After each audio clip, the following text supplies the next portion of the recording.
We are live. And what's going on, ladies, lads, and non-binary pals? How we all doing right here, right now? Getting ready to kick things off. Season 2, week number 5 here. Shiva versus Skull.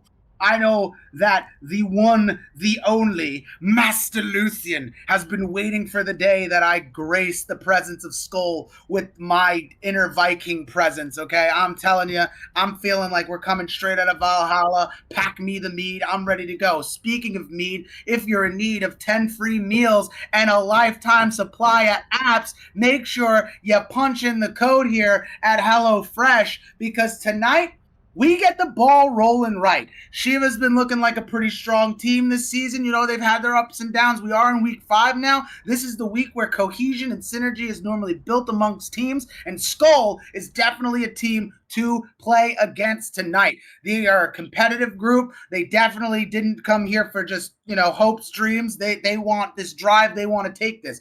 So this matchup is definitely going to be epic. It's definitely going to be jam-packed, and hopefully, hopefully I'm not that guy tonight that just like being here casting causes the 3-0, because I don't know if you guys saw this in chat last week, but I wasn't here and we had our first map 5. So like I'm just going to knock on wood now and hope that I'm not like the reason, because if I am, I'll just retire. I'll be like, hey guys, I'm really sorry, but I'm going to be like the Avatar now and go disappear, even though that's Crackle's thing. But other than that, folks, we have a lot of stuff packed into this matchup tonight, and I'm very pumped. We will be starting on Samoa, and it's going to be off the chain. I know that if we do have like good aesthetic fans out there that like the maps for their designs and the art, one of my favorite parts of Samoa in general is the coconut drop at the end of, sometimes it's the third map, sometimes it's the first map. But I like once you cap that point, it's just nothing but coconuts dump onto the point. I think it's badass. That's like my only highlight that I really have that I love the most about Samoa. So yeah. I hope this doesn't go to a map 5 for me being exhausted reasons, but I also hope it does because fun. That is my input. Dude, I'm so confused. So my apologies, chat, if you don't mind. I'm going to bicker real quick. So I just went on to Twitch because you know me, I like to keep up with the chat. I like to know what's going on. I also put my headphones in my ears because I want to know when my voice is cracking past the point where no one can hear me anymore because I'm screaming so loud it's just cutting off the mic. So I'm trying something new today, and I noticed that I don't have like Annihilation on my like followers list, which is wild because I'm watching the stream. I know I'm a follower. I'm a subscriber. So Twitch is wilding today. We got Master Lucian in the chat with the hardcore. Let's go. He's got that moderator sword in the corner, bro. He might smite me if I say something wrong tonight, but I know that he is ready to have himself a day today with his squad here. And I'm just more so pumped to get this thing rolling. So as we get ready to bring you Samoa between these two teams, we're going to see how it kicks off. I'm pumped. I'm excited. I'm ready to go. So we do have on the left Team Shiva, rocking Shadow Fang, Caillou, BB165, Mochi, and OK Lucas. Now, I have no idea if Mr. Lucas over here has any correlations to the same Lucas from the Nintendo series. You may have played him in Smash Bros. But I'm just saying, if so, that's a force to be reckoned with. Don't let him get a baseball bat. It's not going to end well. Okay? Joining us here in the booth, we do have Aria. And we got the one, the only, the final Gambit in the building. What's up? You technically made it on time. We just started the first map. So close, so close. We're vibing here. We got on the right-hand side, Team Skull, rocking with Lazu, Moto 11, Chip, Yellow, and Bubba. Now, I've seen Yellow in action. I know what they're packing, and this is going to be fun watching them on the brig. So I'm ready to get going here. The point's about to unlock in 30 seconds, and we're ready to bring you some of the best. Over here for Team Shiva, we have a Rom, Cassidy, Bastion, Lucio, and Alari combination. Wow, over here for the side of Team Skull.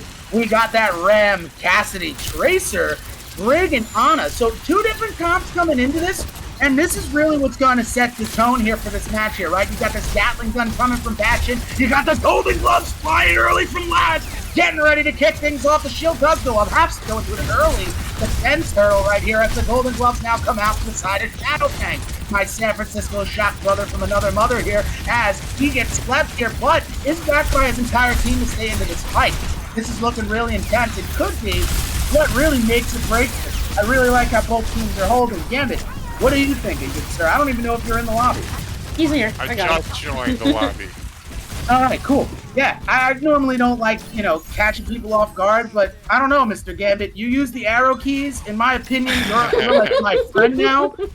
I've never seen that before. Yo, I went to DreamHack Dallas, and their computer pads didn't have arrow keys. And I go, how am I supposed to move? And they go, WASD.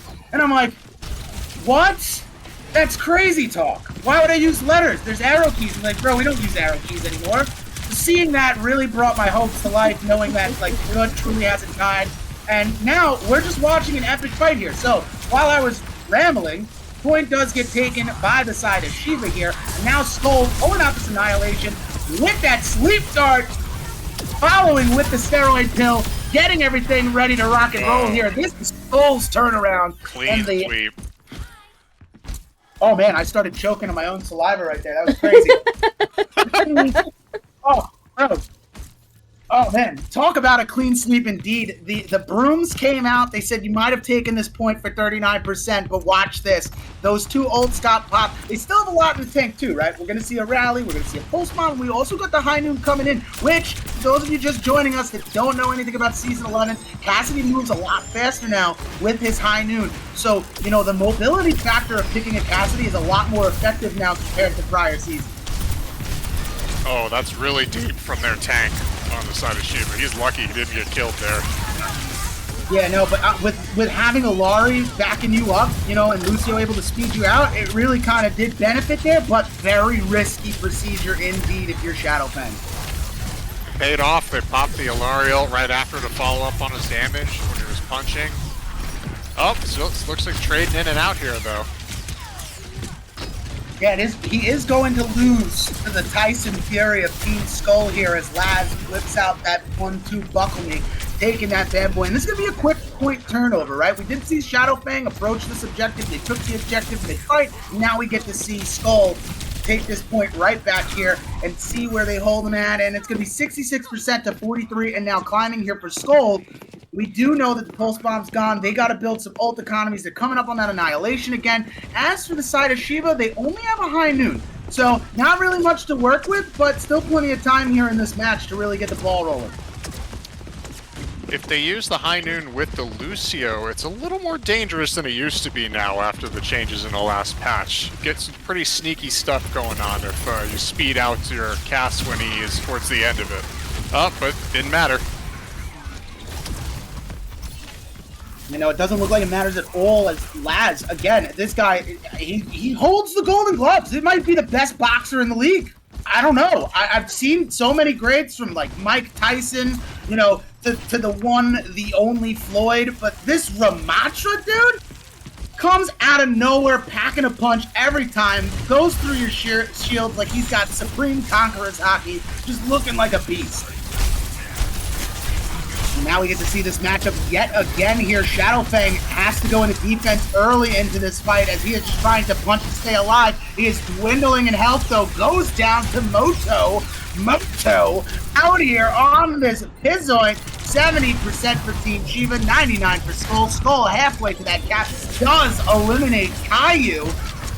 And now we do get to see BB pop this ult right here to get a wonderful check onto Chip, but I don't know if it's going to be enough for them to get back to this point. Ana does get that sleep off, but is it going to be enough? Yes, we do go into OT here. Wonderful shield bash. Beautiful comeback from our ball here of Shadow Fang to keep stalling this point out and keeping his team alive. Does get swept 99% to 82 here in OT, folks. Bastion's using his turret for him, getting ready to rock and roll, but Moto's high noon takes out and clears the skies here as we get ready to bring you some of the best in Annihilation Overwatch. who's going to be checking in and clocking in, and that is going to be Team Skull coming back from the back of the pack, taking round number 1 here on that one.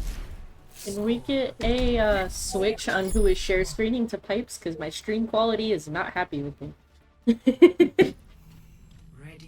Oh, think yeah. that's okay, okay. Sure, damn it. Would you please stream it to the Discord for me? Yeah, I will. Thank you, kind sir. Thank you. Thank you. I apologize in advance. I'm not a cameraman, but I'll do my best. Honestly, dude, I Just can't. stay in so the fight. if- That's all that matters. If you okay, if this all right, you know how to actually go into the people. This is great. I Oh, don't know yes. how to do. I don't know how to do the thing where you could go from first, third, and then back to free mode like Forge and Halo. Since I don't know how to do that, I normally just stay floating around like a giant helicopter in the air, and that's how I cast all 10 players. So I'm pretty funky, pretty wonky, and we're getting ready to roll here on part 2 of Samoa here. Let's see if Shiva's got anything left in the tank here to take this map and force it into a round 3. So we do have a slight swap, right? So BB's off that Bastion, hopping onto the Reaper. We do have Shadowfang getting onto this Magoo here, which this could be a bit of a kind of a threat, more so, but you know, the team does lose a bit of a resource to the Malga. Shadowfang does go down to Moto. Caillou takes out Moto, and this is just going to go back and forth here. We are going to see our Renatra friend, Laz, possibly pop off. He's doing a really good job kind of containing and pertaining to his team right now, where he's playing back perfectly behind this board. And look at this. Golden Gloves comes out. He's looking to get the 1-2 buckle mate. Doesn't have the opportunity for it. Malga's now back on the point, but look at this steady, sturdy defense here. Shadowfang really has to work to try and be a very pivotal tank in this situation just to get the 1-up. Another set of Golden Gloves coming out here, and there's possible annihilation pop. I'm just saying, it might happen. I can smell it. I can smell it. Oh, man. And he does get a 1-2 punch. Takes out Caillou with the double kill annihilation roll, and it's another day for Team Skull. What a scrappy first fight. My goodness. Not often would the fight last that long on first to get a tank ult out right away. It was their back and forth pretty much that whole fight. Picks going either way, and then I think just the annihilation wound up taking it there. Roll credits. Honestly, that was a really love that. that was a really long, enduring fight for, you know, both of these teams. And honestly, I really liked how, you know, Shadowfang was able to be eliminated and still make it back to kind of recover in that team fight. But at the end of the day, you know, Skull took away with it. They had the advantage in numbers. My man But BB still, on the Junkrat, where you love this swap. I'm actually a big fan of Junkrat. My favorite voice line from the GOAT is, "If this you don't succeed, blow it up again." Well done. Thank you. You know, if I see a Torbjorn, maybe I'll turn around and be like, but we might not get to that. Who knows? Maybe I'll, who knows? But it'll be that time in the life here, because I'm saying greetings to this next fight right now. 44% to Shiva's 12 now. We did have that point flip, and we still have a really good defense going on here. Mochi on this Baptiste. Also, with OK hopping onto this Lucio, this is a little bit more of a stronger composition, I feel, in this backline, and I love this explosive factor coming out from BB on the Junkrat. We're going to be coming up on this tire. We do have a high noon, so we could kind of keep it at bay, but Moto also has a high noon, so we got to watch out for that. We could see, oh, it's so cool. How cool would it be to see, like, a 5-man high noon trade from both of these? That would be epic. You know, I'm really curious about the Ana pick on the side of Skull here. Easily rushed down, not really a great nano target. I'm curious to see how this plays out. Yeah, well, I mean, Curiosity killed the cat, and it looks like Bubba, Yellow, and the gang do go down here in this moment, so maybe that Ana switch, you know, is necessary. And it looks like we're going to get that.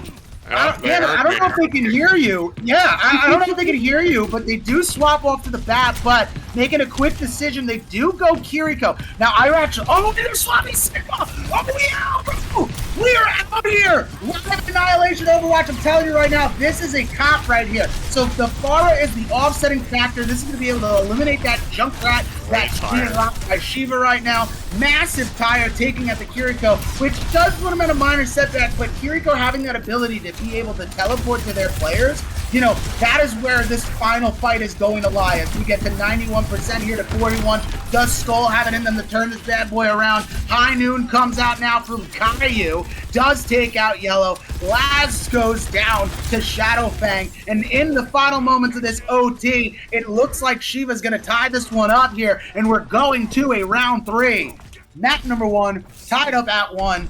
Ready to bring you the best in Annihilation Overwatch. Make sure you get our promo, bro, because if you don't know what's fresh, I'm about to give you the Hello Fresh with 10 free meals and a lifetime supply of appetizers, all here at Annihilation Overwatch. Okay, folks? That's right. Cactus, I don't know what you had, but I want it. Whatever you had, I want it, okay? Just putting it out there. Well, I have what we all like to call in this industry spunk, drive, and the passion and the power to riddle one out with a nice rhyme. Gambit. Oh, okay. Oh, look, we've got our first Transformers skin appearing with Reinhardt! the line. Oh my god! Optimus Wow. Prime, Autobots! My fellow Autobots, we go into battle. 2 brawl comps coming in. Alright, can anyone agree to disagree with me? But there should have been a Shia LaBeouf skin given. Shia LaBeouf Just saying. There should have been a Shia LaBeouf skin given. That's all I gotta say. They could have given it to Hanzo, and I would have been lit with that. Can we establish they scrapped Soundwave Lucio?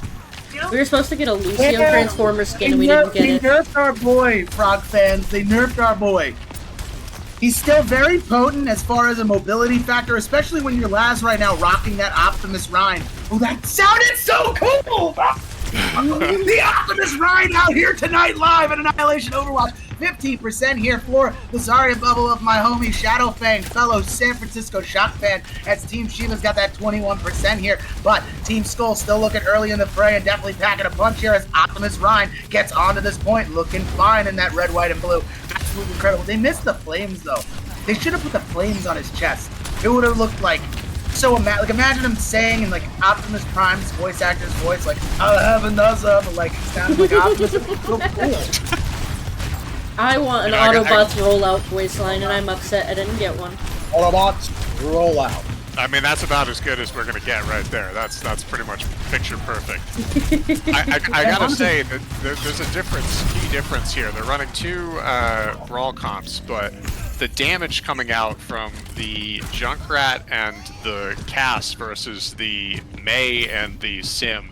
If I were Skull, I would already swap those 2 choices for something punchier on the DPS line right now, because they're just getting bowled over. I don't disagree. My only thing is I don't know why you would go, like, I no disrespect, but why, knowing that there's a Zarya on the field, right? Yes, we're burning ultimates now. We are catching up. We're about to see the Zarya grab. We do get this tire coming out as well as a wall here.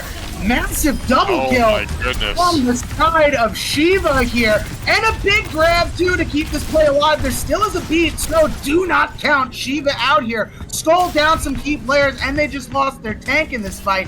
The transition is looking wild. But back to, like, my original tangent. No disrespect here, but, you know, you see the Zarya. Why stay Symmetra knowing that your lasers will, even though you're benefiting off of it, they will charge her bubble. Yep. And they have a shield break factor right now that kind of diminishes the point of having the Reinhardt, even though he got that plus 200 shield health, you know, to be a 1600 shield again. But, like, there's enough shield break on this team, and they can play from a poke perspective. They don't even have to brawl in your face.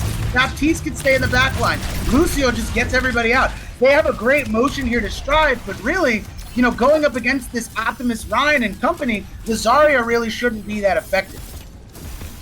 Yeah, they must have heard me again, because they have swapped over to the Cass and immediately gotten value and are holding the point again now.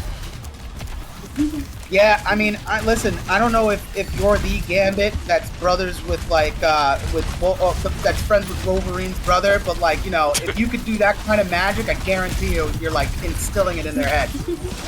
Oh, Caillou goes down on the Cass duel. Chip proving dividends on that swap to Cassidy.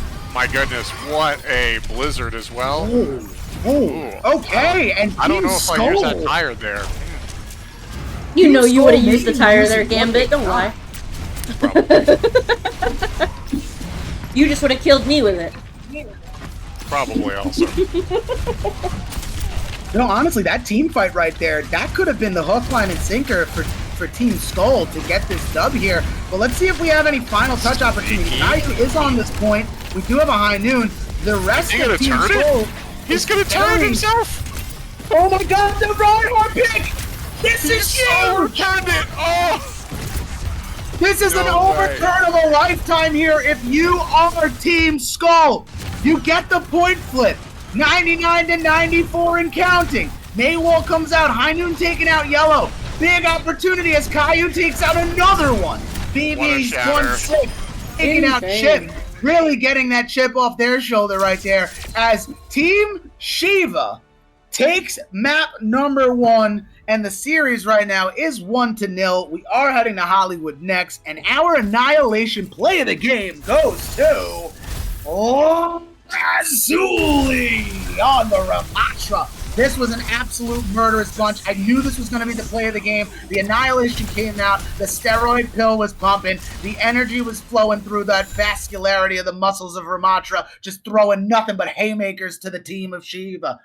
Beautiful motion, beautiful drive. Can't wait to see what we're going to get on Hollywood. It cannot be overstated how massive that touch and back cap on that last map was by Caillou there. And the fact that he survived long enough after he capped it solo to get his high noon off as well and secure the kill on the Lucio. That's just big brain stuff. It was. Like, I'm not gonna lie, Skull probably should have came out on top in map number 1, and it leads me to believe that this isn't going to be one of those, right off the end stories. Like, this is gonna be a tale of tales, right? Skull, they came in with the right compositions, in my opinion, to start, and really put Shiva on the back burners, and then Shiva just was able to, what's a good word to use? They kind of took and fed off of that, and it allowed them to really overcome and turn the momentum of the fight into their sway. So what I'm more so excited about, and I don't know what your take is going to be on this, Gambit, but going into Hollywood, right? Going into Hollywood, if you look at both of these teams, I really do feel like Skull on this map, I don't know if they're going to be defending first. I feel like they are. I actually really do think that they can hold this point. One, not only with the players they have, but with the character pools that this team uses. I really do think that they will have a stronger defense because, on this map, as long as you don't get staggered and you hold that choke very well, you could pretty much prevent the team from capping the point. I mean, it's been done before. I'm a bronze player, so I know that it could be done. I've seen it done in the GM lobbies as well. So I'm very pumped to see what could come out of the side of Shiva. But Skull being able to, overcome the obstacles that Shiva was throwing at them and really show that hero pool superiority of, like, I could swap to whatever and we're going to make it work. That really shows a lot to me as well, proving that Shiva's not out of this either. It's 1-0 Shiva, and they're going to come into this knowing that if they lose this map, it is what it is. But at the same time, they're definitely a team that could take Hollywood as well. But I don't know. For as far as like Preds go, I feel like this could be Skull's map. Yeah, I'd have to agree. We played Skull probably 3 times last season. They have a couple different people in their lineup than when we last faced them last season. But they tend to favor, at least at that point, dive, rush, and poke comps, all of which you could do really well with on Hollywood. So we'll see what they roll out with on this one. But this is the time for them to make a statement and hopefully take one back. Like you said, that last map, it could have gone either way. There were so many fights, particularly at the beginning of each round, where it lasted for forever. No one was dying. Like the supports were popping off, keeping people up. The tanks were back and forth. The DPS were back and forth, but nobody was dying. And that tells me that there's cohesion on both sides, and they're both kind of a sense of what they want to do. And the skill levels of the individuals are pretty close. So I think all that combined, it's going to lead us to another really close round. I'm also leaning towards Skull. Again, I know them a little bit better and what they like to do and what they like to play, but Yeah, I think if it's gonna be a prediction from me, I would have to say Skull for this map, but we'll see. I'm less familiar with Shiva than I am with Skull, so we'll have to see what both teams come out with on this one. Indeed, indeed. And I'm actually really happy that you brought that up, about cohesion, right? In the beginning, what I would call the pregame before map one, I did say, I was like, we're here in week 5. And normally, as far as league play goes, week 5, week 4 too, but more so in week 5 is where teams actually have that cohesion and synergy built down pat to a point where it's like tooth and nail, hand in hand Overwatch. So that's also a big factor here for both of these teams, right? Skull to me and Shiva are both two really good teams. And I feel right now it's a 50-50 for the match, but at the same time, both teams like strive in their own domains. And again, like we agreed on, I feel like Skull right here on Hollywood, they got what it takes to punch that ticket, and I'm ready to see it. It's always interesting, these matches happening in leagues right after a new patch just dropped, and everyone's still trying to sort out exactly how that impacts what they want to do, what their game plan, had been prior to that patch. If that significantly impacts what they're going to run or how they're going to run it. Again, I don't know if both these teams have a lot of scrims under their belt in the last day or so, but they both seem to know what they want to do and are executing on it pretty well, which is surprising after a patch just dropping not that long ago. So kudos to both groups. I think it's going to be pretty close in this map. If last round was anything be an indication for us. Excited to see, and I'm if anyone plays Projectile, I apologize to the stream. I'm going to be on them quite a bit, and also apologies to the stream for my spectating. It's not my strong suit in casting, but I'm doing my best here. We're all good. They have to watch my terrible camera angles. Only Pipe sees yours. That's you fair. don't give yourself enough credit. Gambit, I think you're doing a fantastic job, displaying your screen to me. I mean, we couldn't have made this happen without you, being quite honest. I'm actually being so serious. There's no sarcasm in that. Like, I feel like I'm my own inconvenience. Like, hey, anyone want to share their screen for me today? Do you want to be able to see what's up?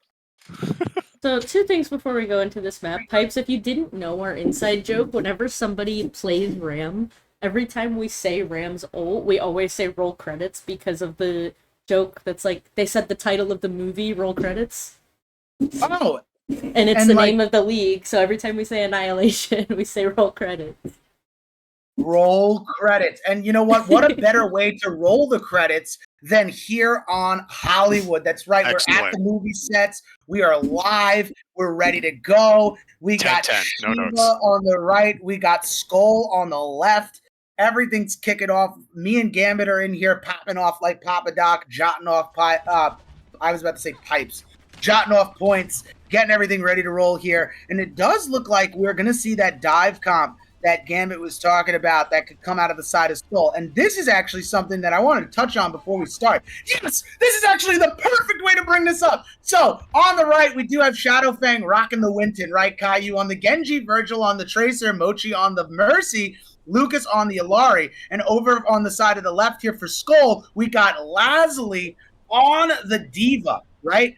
We got Moto on the Sombra, Chip on the Tracer, Yellow on the Lucio, and Bubba on the Kiriko. Now, what I really want to talk about is this dive composition here, right? Winston right now with this patch is a stronger pick than Diva, right? They're going to be the better matchup in the tank fight. But Diva, on this map specifically, and what she brings to the table with the buff that she got, she's going to be way more effective as far as controlling this high ground and putting down the plushies. But with Caillou on the field whipping the Genji blade, it might be a little bit tough for these characters, that are shooting directly into the team. And right now we're seeing this. We get this open boot kill from Yellow to Lucas. Lazuli over here taking out Mochi, but Virgil locks away a double kill, keeping this even here at the hallway for both Skull and Shiva.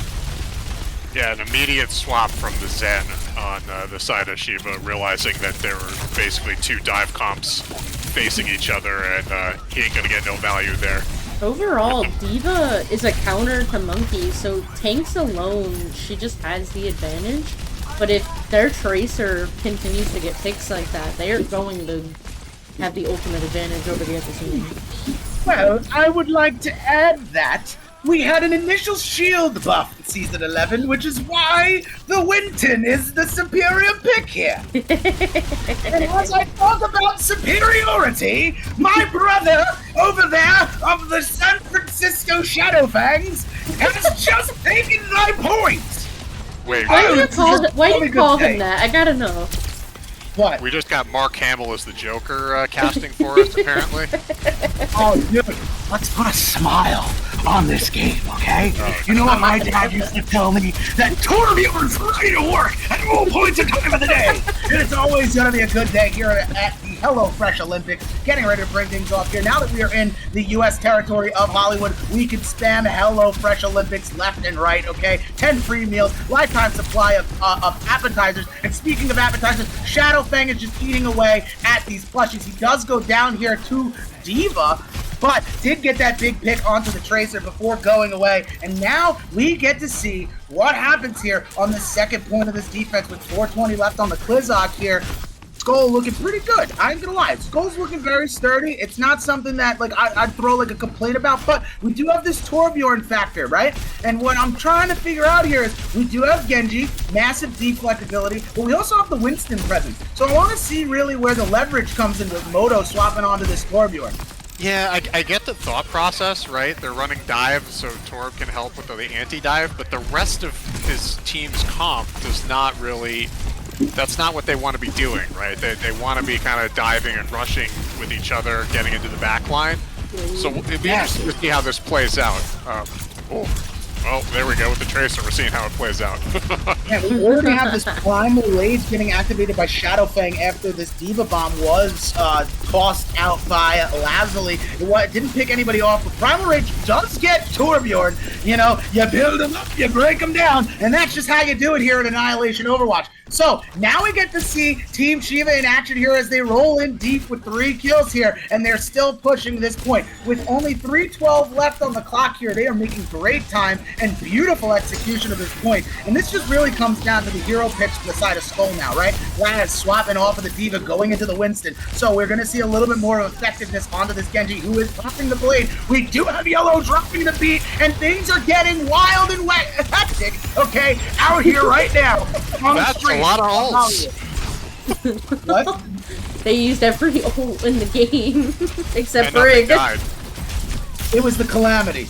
All right, like I said, it was about to get hectic here on the streets of Hollywood, and it got hectic indeed. We have 2 bubbles. The dome Dolas are going live right now as both Wintons are trying to see who is just the better win that puts the win in tin, right? Mochi slaying on this Brigitte. This is a beautiful pick. I mean, I feel like I'm kind of obsessing over the comp being ran right now by Shiva, but like, color me impressed. Let me tell you something. This Brigitte pick with the Genji, this low-key is a beautiful mix and mash, because not only are you able to really protect your backline, but at the same time, you got an entire team of dive characters that really revolve around your AoE, and like, the fact that Mochi's securing these kills, getting these picks, and holding their ground like they're the tank in this fight is just blowing my mind. Yeah, In a the good team way. In a energy good way. right now on the side of Shiva is definitely better. You know, better nano targets. The Ana Brig backline makes a lot of sense to protect from the few dive folks that they have on the other side. I think it's just comp is coming down to how this round is playing out so far, which honestly has looked really good from Shiva. It's been pretty much a straight roll. There haven't been really maybe 1 or 2 fight wins on the side of Skoll, but it's been very scrappy on their end, whereas, you know, on the side of Shiva, it's been a lot more organized, and they're picking their targets well, they're kind of focus firing, so we'll have to see if they're able to turn around on this last corner, potentially make a long stand. Which could definitely be doable. I mean, what I like about this long corner is this drag out in the hallway, right? But more so the fact that... The accidental emote! I totally missed that. But Laz with a massive pick on the Shadow Fang, and this was what I was just about to bring up. Like, you have this long stretch and you're playing the Winton, you're going to be able to get in and get out, but more so, you know, you should be directing your attention towards Caillou or Mochi in the back line. But the problem is this Lucas character, right? This is the offset here for their defense. You dive into their back line, you're going to get slept. Unless they miss that shot. Or you put a bubble up and you prevent the inevitable.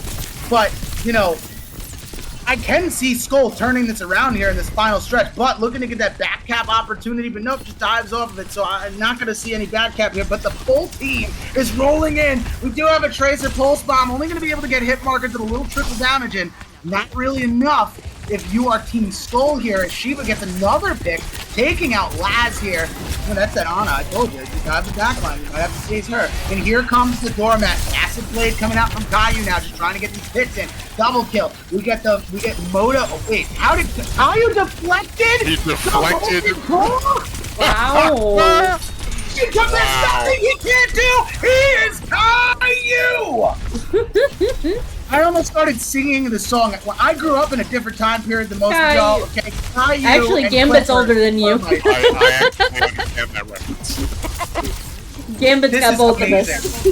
This is amazing.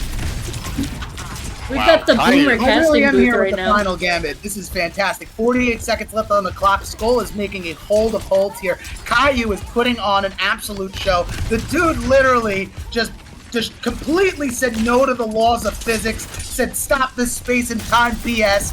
I'm deflecting lava. Whether it's a liquid or a solid, I do not care. I am inevitable. Fingers get snapped here. A Shadow Fang snaps back into action, taking out Bubba on that Kiriko. Payload still needs to be stopped, contested by one.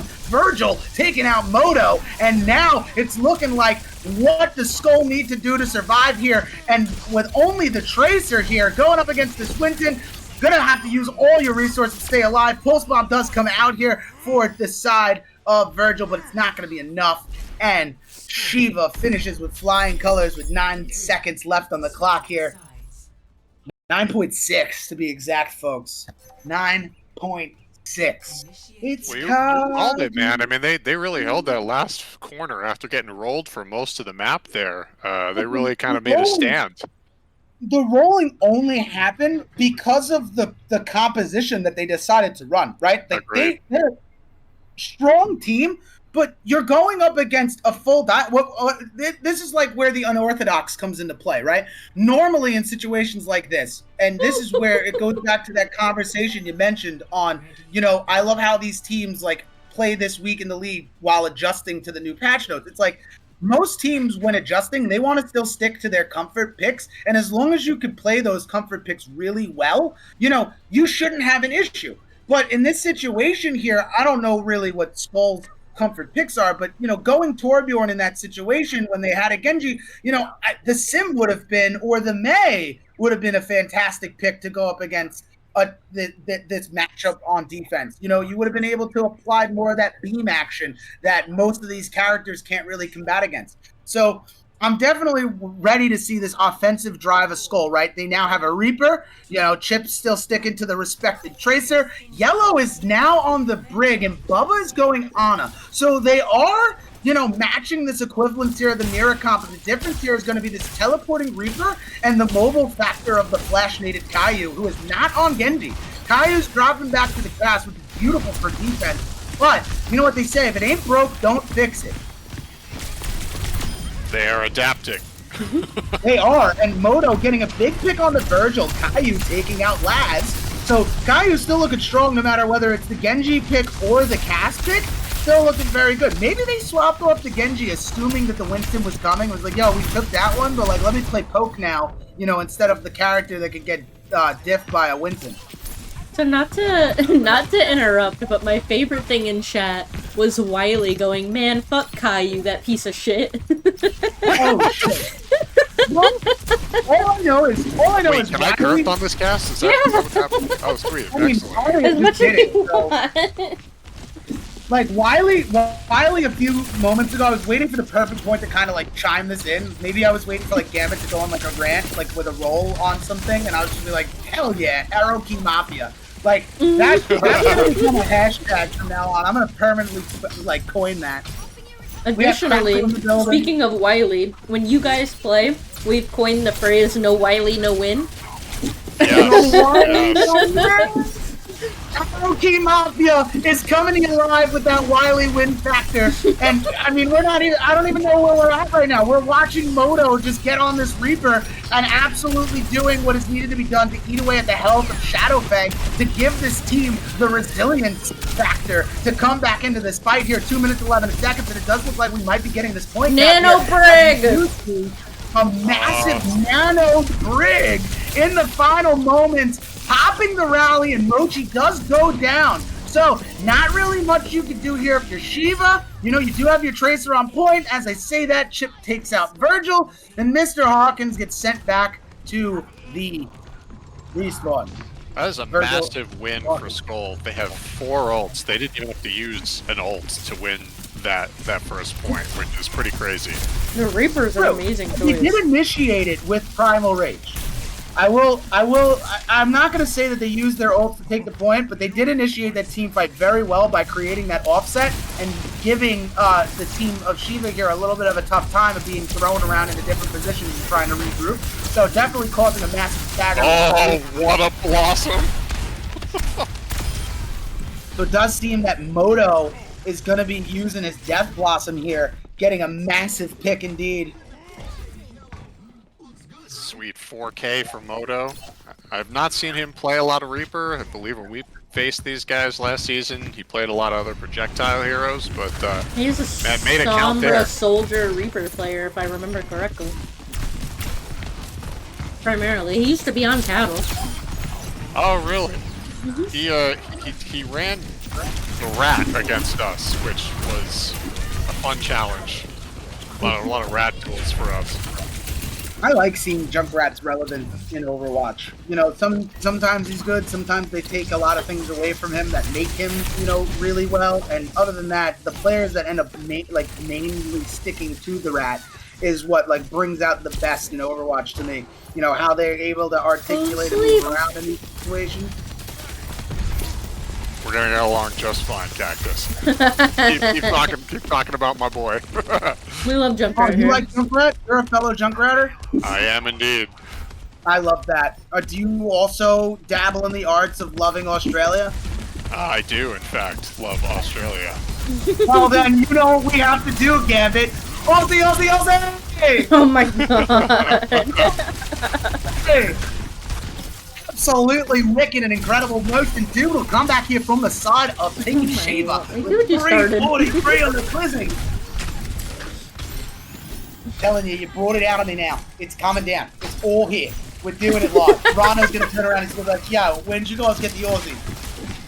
Oh my lord. So this is now the second roll up until this corner of the map. Both teams have pretty much rolled the map, getting all the way up to this corner. Can Skol do it faster? Remember, I think so. critical. They didn't get to overtime here. No. There's 9.6 on there. So if they cap fully, we're gonna have a minute 9.6, I think, right, given to the side of Shiva, and then another minute would be added on. It is a big deal. And honestly, what I'm more so impressed about, right, is this Reaper factor. I don't think anybody on the side of Shiva is doing anything about it. But this Reaper pick really puts a big effectiveness onto Shadowfang's Winston. And yeah, Winston's very effective in a situation like this just because of the other players played around the Reaper. But this Reaper is really going to be tooth and nail keeping this dream alive for the side of Skol here. For sleep. Can they hear us, by the way? Because they just swapped Reaper to probably mark the other Reaper. They shouldn't Now be. there's 2 Reapers. Oh.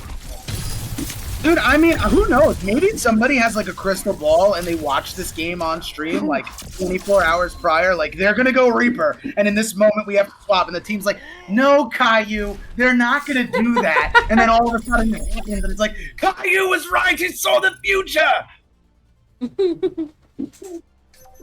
While we are in a slight break between rounds of the map, speaking of Junkrat, when I used to play on console, I had an alt account named the Chunkrat, and it was just Hammond and Junkrat, and it was my favorite thing. That is bliss. Absolute bliss. Ah, you know what I really wish never happened? I think it was season 2 or 3. They nerfed Junkrat's like spread. And what messed with me about it was it's like it's an explosive.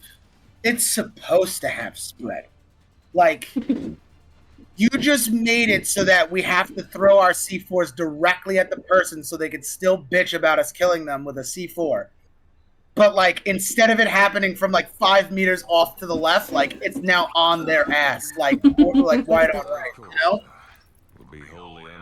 So in OT here, we do have a minute. I feel like Blizzard just stole 9 seconds off the clock of Shiva. They're going to be attacking here, going up against 306 for the side of Skoll. So tied up at 3 here. Beautiful match so far on Hollywood. I can't complain. Moto's breaking out the bread and butter, pulling out this. Oh, dude, whoa, time out, Gambit. Are you seeing what I'm seeing here? We have a full comp swap for the side of Skoll. We got the Pope comp coming out with that. I mean, I don't even know what you want to call this. This is, to me, this isn't Bunker. This is definitely Pope.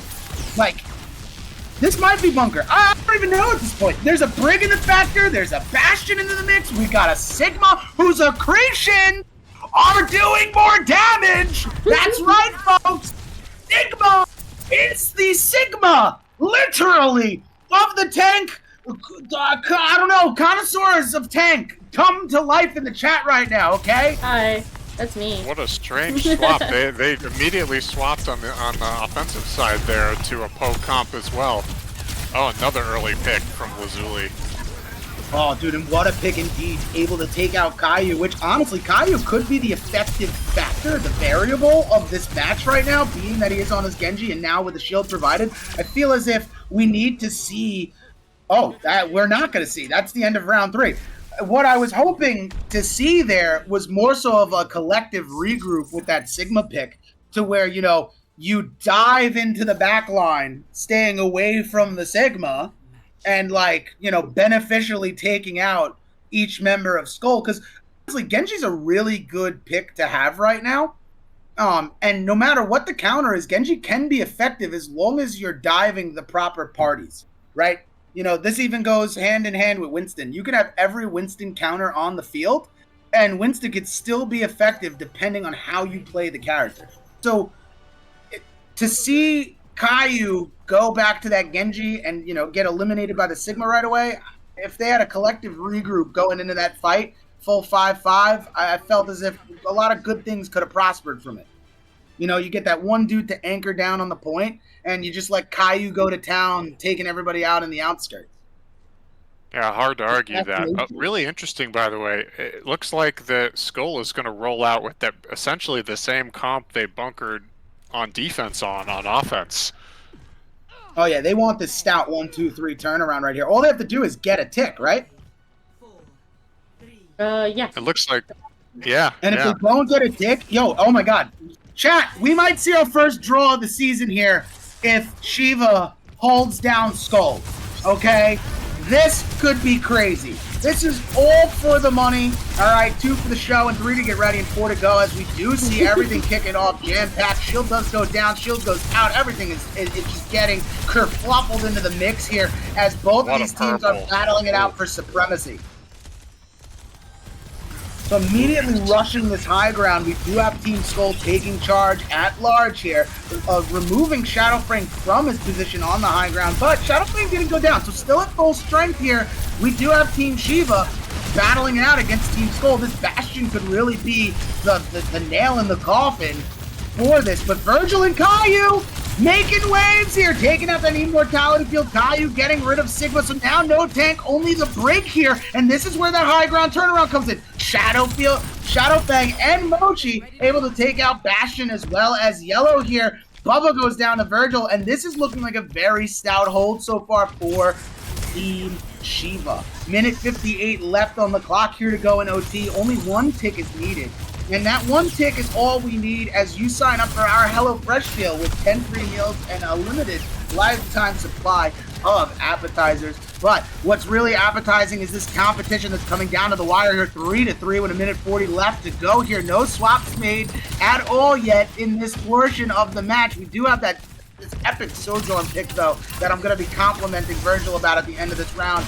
But when 1:27 left up to go, 35 to go, read that wrong, looks like a 2, not a 3, but ready to rock and roll here, both of these teams. Oh wait, I did read that right. Yeah, and now we have 1:15 left, and here we go. The window comes out, and things are starting to go in favor, low-key, inside of Skull. Shadow Fang almost goes down, but the immortality field saves him. Constant flux comes into the making here, as well as the Sojourn's overclock getting that double kill, and this is looking really promising if you are Team Shiva. Caillou getting that pick onto the brig. This is going to be a really quick reset, but down to Virgil. You're going to go into the situation, 4v5 possibly, with the final 40 seconds left here. Dude, Gambit, we might see a draw. I might have to call my mom.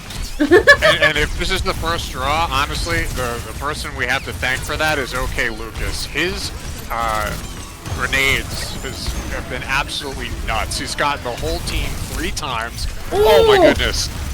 What an no. Dude, honestly, oh my god, if Chip didn't take out that eye field, bro, you do have this double kill now. This could be where the ticket's made, and that is it. They have sealed the deal and etched their names into stone here on Hollywood as Skull takes map number 2, series tied at 1 now, and our annihilation play of the game goes to Virgil on the Sojourn. Oh, right, this must have been one of those overtime picks, right? Yeah. Yep. Think. Oh, dude, absolutely incredible here from point blank in broad daylight. Virgil takes out. I want to say that was Moto on the cats, not Chip. But yeah. So. Point is, beautiful match, well casted. As far as predictions go from the side of Gambit and Pipes. I mean, and again, I'm in the third person here, but listen, you two, we just came into this match and we're like, yeah, I think Skull takes it. And look what just happened. That was pretty epic. And it was looking really good for the side of Shiva, right? So Gambit, since I kind of like went first at the end of round 1, why don't you, lend us I don't know what to say, your analytic point of view of like what made or break that match? Honestly, it was wildly close, and honestly, especially in that last OT round, with some of the play from the back line, OK Lucas in particular hitting those Ana nades on the entire team 2 or 3 times of Skull to stymie their pushes. I was thinking we were going to see that draw, as you were saying, but they pulled it out. Moto's, I think it was the Bastion ult killing 2 in the. What do they call that area? The restaurant area, whatever the like elevated area. That kind of blew open the doors, and I think that it was a very, very close round. You saw a lot of very scrappy fights. Both teams, even with some strange compositional choices from Skull at times, they really kind of pulled it together, and they we made it to OT, which is always a good sign of a close one. So I don't know, I'm curious. Runesampi has to be my least favorite new map in a long time. I'm biased, of course, because it favors kind of dive and rush comps, and I want to play my rat, but seeing what we've seen so far, I think it's going to be very close, but it probably favors Skull again, given what they tend to like that kind of a dive comp. But we've seen Caillou on the Genji on Shiva's side of things. We've seen monkeys come out from both sides on the tank line as well. So we could be in for another very long, drawn out round here, and very, very close one. So I think it could go either way on this one. I like that. I will say the only thing that I might not agree with here is I actually do kind of really like this map. Before the patch, I should say, because when the patch came out, I was no longer able to play Orisa, and it kind of like hurt my feelings. But I do see what you mean now by this is very heavily dive oriented. And, as far as those factors go to what would make this a Skull map, it's got to be that Reaper pick that we saw on Hollywood, right? The dive that Shiva can run is very effective. And honestly, it's almost breathtaking how effective they move this, like the progression of points and how they secure these picks. But what's really going to get them is if, we see Skull go Reaper again, right? The Reaper pick was very detrimental. It allowed the snowballing effect of Team Shiva here, and actually, We've seen, this is interesting. we've received This a is very pronunciation interesting. correction. For what? Their name is Kiyu and not Caillou. Kiyu. Okay, cool. Sorry, Kiyu. That's our bad. Well, you know what, Kiyu? You've officially been gifted a new nickname. You are the guy with the Kai to the ooh. That's my man, KYU. All right, I gotta Queen. jump in on this. I'm really surprised to not see Chip on the Tracer again.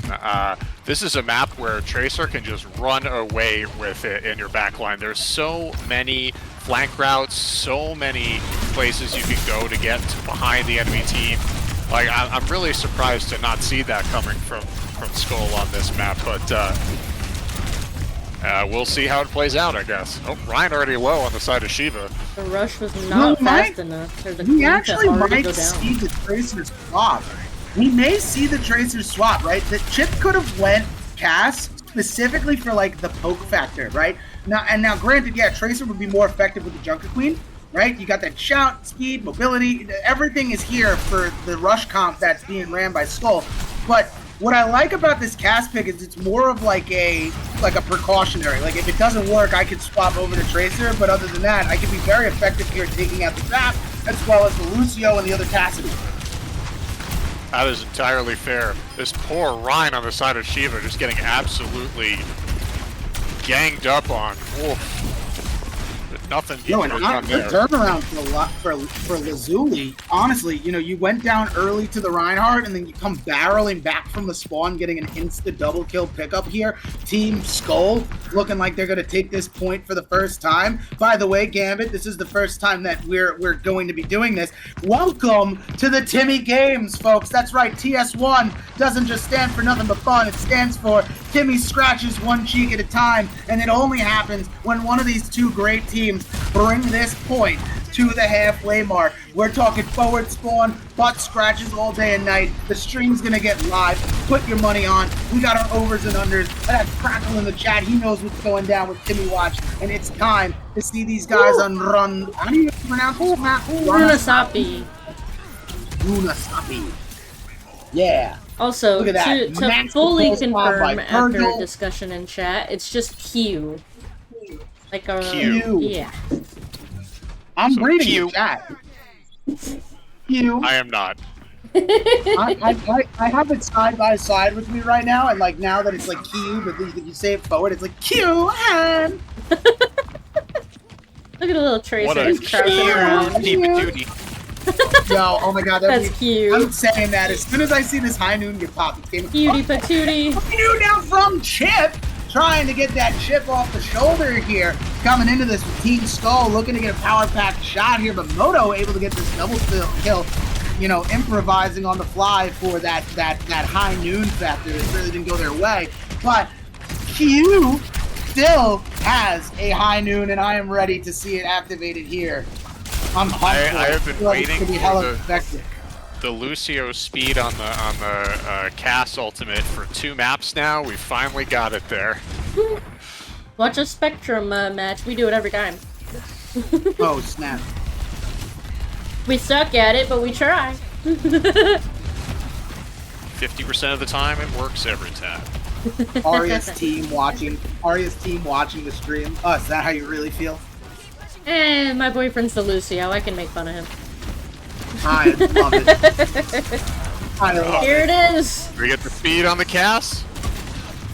The Q high noon, and nothing gets made done with it. Lazuli able to take out Q, and now we're going into this Mad Mamma Jamma with a Death Blossom possibility time here from Moto.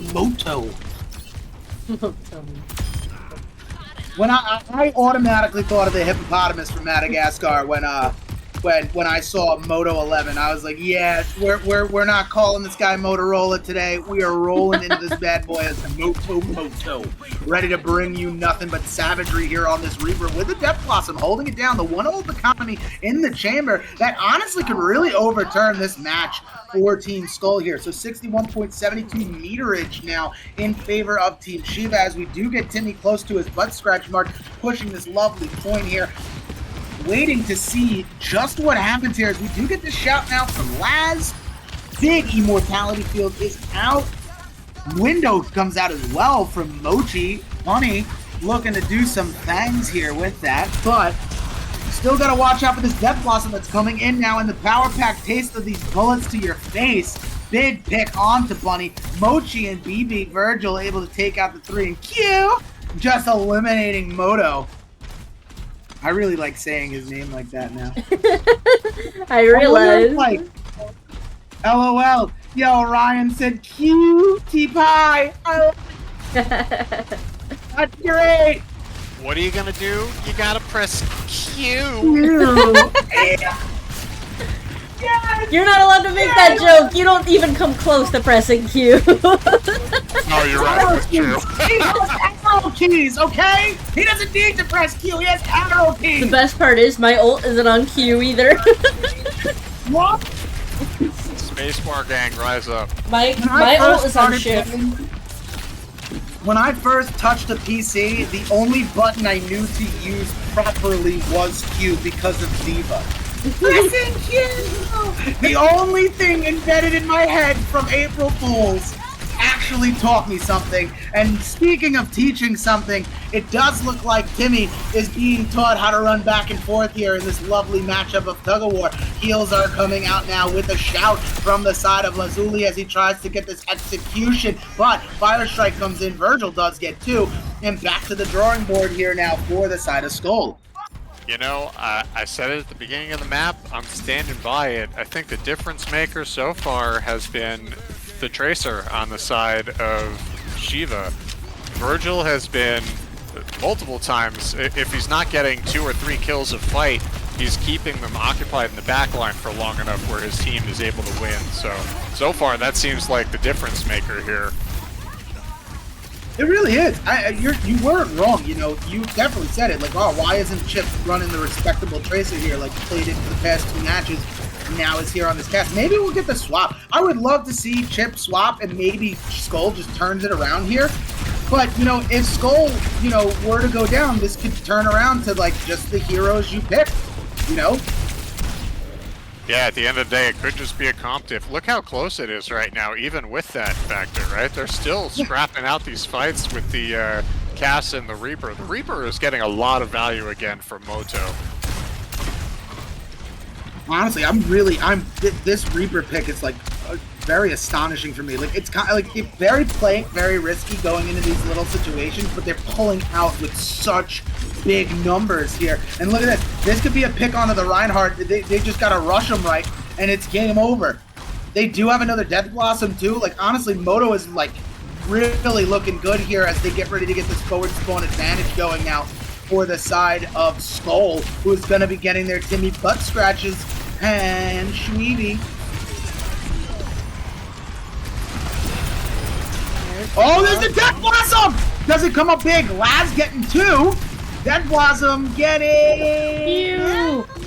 No one but Q comes in here to take out Moto, and we do have Mochi swapping to the Kiri. So now we have practically a mirror here, minus the Junk Rhine and the Cass Reaper factor here. But this is definitely looking pretty back and forth. It's definitely tipsy-turvy. 77 to 75, 77. That's actually really ironic. Wow. It's crazy how close that is. That's really ironic. 77 7s points. and 5s, baby. 55, 75, 77, and 77, 55. Oh my god, yeah, that's kind of ironic. I like 7s that. and 5s. This is looking very superstitial. Like, this could be like Chip popping this high noon, going back to spawn and swapping the Tracer, and Moto now going on to this Bastion. I wonder if this is just to, like, really put and apply the pressure onto BB's tank right now. But at the same time, Oh, dude, look at this. Chip taking out Mochi. We do have Laz taking out our Reinhardt here for the side that's of such SHIVA. a late death right there from Bunny. Oh. We're in final fight territory right now. If the Tracer doesn't stay nearby and get the contest, they might end up losing their lead here. Ooh, and now Q does have this high noon as well. Bunny does have a beat, so happy that Bunny didn't waste the beat up, and beat comes out now.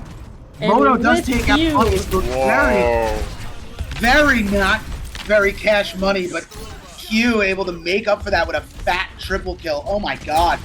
That's what you need right now. Quick was so scary. And then they got the 4K and saved that fight with just enough. And SHIVA takes it. So SHIVA now 2-1 here in the night, right? Dude, I said it at the beginning of the day, this is a game that could go back and forth. And right now, with our Annihilation play of the game, goes to Q out here on this Cassidy. Looking fierce, locking in the... Oh, this is right here. This was the hook, line, sinker, nailed to the coffin. Bink, bink, bink. 1, 2, 3 ski. Able to hold it down for Team SHIVA. Beautiful finish. And what a wonderful trade. Gotta love it. Your favorite. So, yeah. I feel like we kind of... Oh, my God. You're lying. Are you serious? Is this really on the cards, or are you just teasing me and Gambit? Junkertown and New Junk City are this week's maps. Yeah, we're staying in the you have a day. Oh man, I'm so excited. Thank God there's no plate spotters in this game, but I'm ready to have a good one. Shout out to me boy Steve Irwin. God rest your soul, mate. You know, everything's trucky when we get down under. Right, so this feels like a great time for me to go get a beer. I need one, but I'm at work. Don't clip that, chat. Don't clip that. He'll have one after work. Yeah, probably. That's how it normally goes. I'm actually like, I probably shouldn't even say this on stream, but you know what? I don't really care. I have like so much garbage to throw out today. And That's a mood though. I have to find a breaker that led to the fire in the bathroom from this morning. So at some point in time after this I don't know. We're on match point opportunity here for SHIVA, right? So it's 2-1, right? Skoll can easily come back from this. I don't know. When Gambit comes back from the beer run, I want to pick their brain about how they feel about Skoll. I just really do feel that Skoll is mainly right now, as far as hurting themselves with the picks that they're running. They have beautiful compositions, and I'm definitely not taking away from the skill factor that this team provides. But, at the end of the day, they have a set of players that can play characters that can be really effective against Team SHIVA. And it's almost as if they're picking the opposite role going into it. But now SHIVA, what I liked about SHIVA on that last go was they switched it up, right? Shadowfang wasn't on the tank. You had BB in. Bunny also came in, right? So good rotation from SHIVA.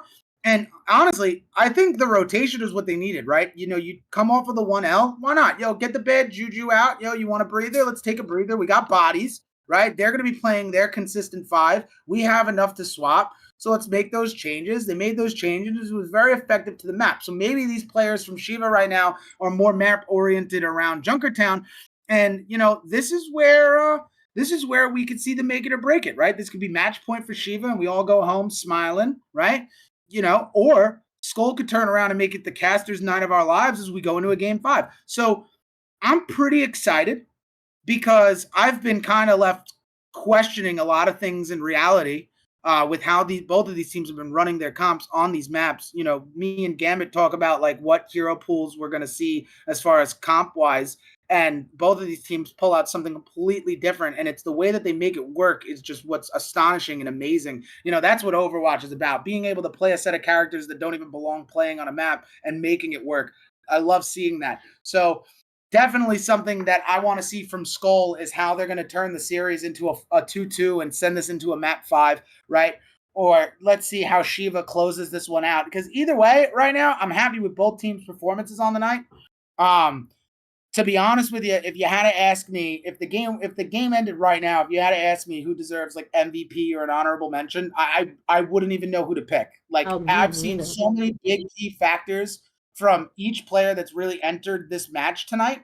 So, you know, as we get down to the nitty gritty and come through to this wire and the final moments of what possibly could be match point or the possible chance of going to a match 5 and cracking the brewski and getting back to the booth, the only Gambit heard that. Cheers, brother. Yo, I'm gonna have to teach you the truly drinking game. One of these days when like I'm off and casting, if we're together, we're gonna play the truly drinking game while casting. It's gonna be fun. You might, I don't know. We both might get annihilated here at Annihilation So, Overwatch. fun fact, Nice. since we're talking about beer, did you guys know that the Overwatch headshot sound effect is someone popping open a bottle of beer? No way. And it is just heavily edited. No way. Yeah, they've actually come out and publicly said that it's just, they wanted a refreshing and captivatingly appealing sound, and people love the sound of opening a freshly cold drink. So it's just somebody popping open a bottle of beer, and they edited the sound effect. That is the headshot sound in Overwatch. The more you know. Is the order on both these teams correct right now? I'm actually, if this is This true, is I'm what actually they really, asked for. huh. So Shiva No. moved Q over to support, Pew. taking out Lucas and Bunny on the support, which is really, I thought Lucas had a great round on Hollywood, so I'm really surprised to see that swap. But I'll get on my soapbox for a second here. I'm really surprised to see how much the teams in this league swap roles in the same match a lot of times. It's a really different mindset to go from DPS to support to tank. And I don't know. Like I feel like that's a really difficult thing to do, particularly when things are really close and you've got potentially a W on the line to make that kind of swap. That feels crazy to me. I'll speak for Danger Close only in that we've got tanks who play tank, we've got DPS who play DPS, and we've got supports who play support. And we have a few flex players, but it's I think that's really hard to make that swap in the middle of a match. But who knows? Maybe it'll pay off. What do I know? I'm drinking beer. We've What kind gotten of away beer? with it. For my team, Michelob personally. Michelob Ultra. Michelob Ultra. We are drinking a delicious smoked black lager. I'm not sponsored by the brewery, so I ain't saying what. You can say what this it is is. an actual. But So first this of is all, this is a handcrafted one from an actual brewery. This isn't like a Boston lager. No, this is a Jack's Abbey craft lager. So it was from Boston. I got it. I in do Boston, want to right? point out Yeah. somebody in chat. Their name is Good. Mother Lover. I'm assuming you know who that is, Gambit, because they said Gambit's my casting goat, and he also loves mothers. I don't know if you know who it is probably- or not. That's got to be Zebra. I'm just yeah. Wait, like the zebra? That Zebra is cookie? saving Private Tommy's main tank. Yes, Word? SPT in the house? that's my best guess. We'll see. So match, right? Hey, Actual game time. 2 poke comps. Oh, yeah. So on the left here on Junkertown, we do have Team Skull, right? So Lazuli in here on the Sig, Moto on the Torbjorn. Chip out here whipping out the sights on this lovely Widowmaker, looking to clear the skies. Yellow on the Brig and Bubba on the Bat. As for the side of Team Shiva on the right here, Shadowfang on the Sigma, BB also on the Widow, but goes down to Chip. Virgil on the Tracer, Mochi on the Bat, and Q on the Yari. He said, "Don't snitch." Yeah, that's Zebra. Wait, don't snitch. Okay, so not like the zebra, like Dude Player of the Year. No, Zebra Cookie. Different zebra. Oh, the cookie of zebras. Oh my god, wait, actually, they're like the most savage tank I've actually seen. Yeah, I mean, listen, I give a lot of credit to some of the tanks I've seen here in this league so far. Like, Insidious's main tank is, I think that's Hasdio. Yeah, he Right? is really They're- good. In my opinion, they're pretty broken in my opinion. Like, they got a really good strat for how they play, and they don't play passive, you know, but they know when to hold it down for their team. Zebra Cookie, on the other hand, is just a menace. The one player that filled for your game, Tiramisu, menace. So many great tanks. He's actually, honestly, he joined our team. He's officially on my roster now. I'm so proud to have him. Yeah. Shout out to Tiramisu, cooking with gas. BB6 now returning the favorite of Chip, taking them out. You know, and Lazuli only able to get rid of this this lovely little, what do we want to call it? What are those things called? It's not a turret, but it's a wow, I'm like drawing a blank. And I'm not even drinking. The pylon? Device. The pew device. I don't like that actually. It's so The much pew better than what I was pylon. trying to think of. That's the word. Thank you. The pew device is a pylon, and it was removed, but Shadowfang gets removed by Bubba, who is accompanied on that kill by Yellow and Chip. Chip does bring out the visuals here, opening, you know, everything up here like a domain expansion. They could just see the whole map. It's like, you're in my sights. Looking to cook with gas here. What's Shadowfang gonna do? They do have this Cosmic Flux. Looking to get some things rolling here. The ult economy is looking really good though for the side of Team Skull. They do have 4 very effective ults, and we have no Q out here on the Genji to deflect some molten lava, so the doormat can be very effective here. Shield does go down for Shadowfang, who does get clocked by the Annihilation Drop. Big Flux now. And we don't get a Flux kill, but Virgil getting a pick with the Pulse Bomb onto the 6th man here as Mochi takes out the 6th man's father, and Bubba takes out BB16. Wow, a lot of 6s going on in here into the mix here, but we're still stuck in 5v5. Looking like we're having a wonderful time here as the power of the sun has been unleashed, and the rubber banding effect of taking Yellow out has just been reached by the one and only Q here. Virgil getting a massive pick. Mochi going down. This is definitely heating up to be one of those matches now as Team Shiva secures the objective here on point 1, getting that 3:06 left on the Klizok to push here as Team Skull looks to batten down the hatches and take this bad boy into round 2. I don't know, bro. I'm like, I feel like I'm bombing and weaving with them. Window now coming out from the side of Bubba here. They are proceeding on this high ground very well. This is looking beautiful. I really do love good map composition, honestly. Baptiste, I feel like, is underrated. A lot of people either throw hate towards his way and don't really see the value he provides for teams.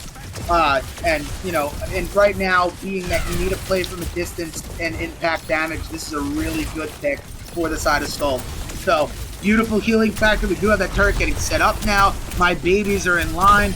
I should have said it in the tour. Oh, but he's overloading. Getting ready to bring you the best in Annihilation Overwatch. Chip takes out Q. Virgil only getting rid of the 6th man, and Lazuli able to secure a double kill here. And now Skull is looking like they have just bounced back in, you know, caught the second win needed, and getting this thing on defense rolling in their direction here. Look at that Koala. Oh my god. I love that. You see that koala just holding that bow, bro? I always wanted a pet koala, but I want you guys to know that koalas are the most vicious bear, bro. They will rip your face apart.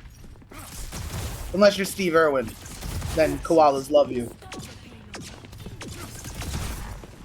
I'm just admiring Lazuli's Sigma skin. Not gonna lie to you. Oh, dude, the Beholder? Fire pick. Fire pick. It's one of my favorite 6 skins. I wear it every day. Except for Christmas, that's when the Rhyme skin comes out. You know I gotta get ice cold like my heart in the winter. It's gonna get crazy. What a shot from Chip on Virgil right there. Honestly, and really good positioning too to be able to get that pick onto Virgil indeed. Molten Core now coming out from the side of Moto. And still a really good hold here for Skull. Oh, it's the Dallas Fuel skin too, yo. Ooh, okay, Chip, I see you! I see you, Chip! Okay, and Crackle has possibly made it onto my endangered species list because he doesn't like koalas. Here, I'm a Q. A mid-tier animal? Oh my god! Damn it, I'm getting ganged up on by your boy. And my boy. This is crazy. Mid-tier animal. Everyone in chat is just loving Gambit right now. That's okay. I've been actually waiting for this day to cast with Gambit. It was the name that really drew my attention. I am excited to be here. This has been fun so far. Thanks for the support, chat. Chat's Gambit loving love you. Evil Paws came in with the emphasis on it with "you get bit." Like that's how I feel they're saying it. That's how I read it. I'm assuming that's another one of yours from either SBT or your team. All right. Round uno completiote here. And honestly, not bad, right? Skull, you know, kind of looking like they got beat out on the first point, but you know, able to turn it around very quickly and keep this point into a one take range. Very, very good. And honestly, this might just go and show you that forced game 5 that, you know, I've been kind of preaching. This is my first game 4. I'm very happy about this. I'm gonna zoom in on this koala just because someone called them mid-tier animals. You're gonna stare at this koala now for it. Ready for battle. This little dumpling bowl.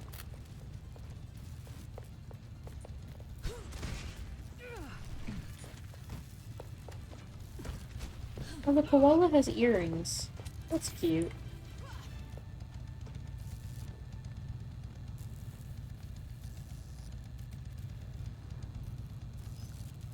Lucian coming in the chat saying I love both of y'all. Who's both? There's 3 of us. Ooh. I think Lucian was definitely talking to me. You and Gambit. I have been feeling the Lucian love. I mean, as far as both goes, I think it's still a toss-up between Arya and Gambit, but I know he's talking to me on this one. I feel it. You guys all are right? just shit-talking the koala. Why? It's mostly Crackle. Yeah, I know. Crackle's like a fiend right now. It's probably because I didn't give him feedback yet on the tracks that he sent me. It's like, oh, word? Pipes like koalas? Well, you know what? I'm that guy today. Well, Fuck your koala. Learn to eat real food. Stop falling out. Hey, They don't fall out of trees. That's a sloth. Eucalyptus leaves are a koala's friend, okay? Look at pandas, for example. All they eat is bamboo. You gonna judge a panda for just eating bamboo? Absolutely massive here. Okay, I don't know if Yellow did a tactical reset. I'm not sure how they died, but Moto 11 getting the pick here onto Q, as well as the Widow the turret kill onto the pylon of Cupido. BB getting the big pick onto Chip, and Shadowfang following up with taking out the 6-man. Moto goes down to Shadowfang as well, and that's just that double trouble combo from Shadowfang on the Sigma here. Now Shiva really getting a chance to buckle down, plant this feet here. And wow, Crackle just hates koalas. This is crazy. Yeah, so yeah, as I go to buckle down here, and I'm just gonna ignore my buddy from now on because that like hurt my feelings. Yeah, honestly, Shiva looking like they want to buckle down here, but Skull's going to be able to really kind of flip into reverse and get this background flank here as only Sojourn going to be able to have to take this fight here. BB6 taking out Chip, Yellow getting a massive mace pick onto Virgil, and now dropping back to defend this point because we do have Skull taking the payload and pushing it at a really fast pace, folks. If you do not see this point moving, it is almost over. Shiva's trying to punch this ticket to a game 5 and no one is contesting them. Shots fired. Gets a big hit onto the Sigma, but not a pick. Very good motion here. Brig now back in the saddle. Chip facing off against BB through the windows. They're getting flashy as ever here. One of them is going to pull the Cad Bane and just become the most elite sniper in the history of the universe. As we see this unfold, the cosmetic flux of Lazuli could be coming out. The sights have been mentioned by Chip now. Everybody can see the visuals are upon us. It's like wall hacker have been activated. Big picks coming in now. Chip able to take out Mochi, and that, oh wow, okay, I don't even get a chance to roll off the list of picks there, but Skull just wasting zero time to punch that ticket to tie this game up 2-2 here, and our annihilation play of the game goes to Lazuli on the Sigma. Massive cosmetic flux here. They said, screw the immortality field. I'm picking him up and I'm putting him down, bringing Shadow to the ground here and getting this extra pick onto Mochi. And what a beautiful way to finish up what I would call my favorite mat. Someone get me a can of Foster's, because, it's just how I do it. Even though if you go to Australia and you ask for a Foster's, they're going to look at you funny because, like, we in America have, like, portrayed Aussies as, like, big-time Foster fans, and, like, Foster's just, like, their Bud Light, So, yeah. Things you didn't know. Yeah. And they have plate spiders, which are bigger than a computer, so be careful with that, folks. Okay, but off the fun facts of Australia, Gambit, what we just witnessed was a little razzle-dazzle by Skull, right? Shiva came out firing on all cylinders, getting that first point, and all of a sudden Skull just kind of really locked in, buckled down, planted these feet tight and right, and they sent this thing into round 2 where they just took off. Like the afterburners that normally would get activated after like a crazy fight, it came right off the rip. They said afterburners and just pushed into this thing. Absolutely incredible. And I mean, they're forcing the game 5, so they're not going out to the brooms here tonight, which is great. But Team Skull here looking to turn this thing around and make this a 5-4 win in their favor. But Shiva still posing a bit of a threat. Maybe we might see Shiva swap it up like they did on Rinsapi. I don't know. What are you thinking? I'm thinking that both teams didn't seem all that comfortable on a poke comp, and that's fine. Which is, I'm kind of surprised by that. It's been around for a while, but I think particularly Shiva, they didn't really know where to hold to be able to take full advantage of that type of comp, and Skull last map took advantage of that. Interesting though. New Junk City, I think we're more likely to see some more of the divey rush stuff that we saw earlier on in this matchup, which again, both teams seem much more comfortable on those types of comps. So it's another coin flip, man. It's gonna be an interesting round, high pressure round. We're also seeing some swaps again here. It looks like on rosters for Shiva. So. Everything I could say be wrong because it's new lineups with new people. I don't think we've seen your foreskins. I can't say that. Your foreskin's gone. All right, I let you say it out loud. A new player is in the chat. Whenever I hear foreskin going gone, that's the first thing that pops into my mind. So, Pipes, you were saying that you were the bad luck charm for there not being map 5s, and here you are with your map 5. No, this is what I like to call the Master Lucian factor. Okay, Lord Lucian really has been waiting for me to dub thy skull in the freshness of the cast, and I truly must say it is an honor and a pleasure to go to my first game 5 of the series, the season.